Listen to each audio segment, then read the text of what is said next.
നമസ്കാരം. പുതിയൊരു വീഡിയോയിലേക്ക് എല്ലാവർക്കും സ്വാഗതം. ശങ്കറിന്റെ സംവിധാനത്തിൽ കമലഹാസൻ, സിദ്ധാർത്ഥ് തുടങ്ങിയവർ കേന്ദ്ര കഥാപാത്രങ്ങളെ അഭിനയിച്ച് ജൂലൈ 12 തിയേറ്ററുകളിലെത്തി വലിയൊരു പരാജയം ഏറ്റുവാങ്ങിയ സിനിമയാണ് ഇന്ത്യൻ 2.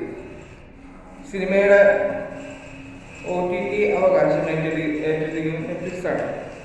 നെറ്റ്ഫ്ലിക്സ് വൈകാതെ തന്നെ ഈ പടത്തിൻ്റെ OTT റിലീസ് ചെയ്യുമെന്ന് കൺഫേം ചെയ്തിട്ടുണ്ട്. എന്ന് റിലീസ് ചെയ്യുമെന്നുള്ള ഡേറ്റ് എത്തിയിട്ടില്ല. അങ്ങനെ എത്തുകയാണെങ്കിൽ ഞാൻ നിങ്ങളെ അറിയിക്കുന്നതായിരിക്കും. അപ്പോൾ മറ്റൊരു വീഡിയോയുമായി നമുക്ക് വീണ്ടും കാണാം. അതുവരെയും ബൈ.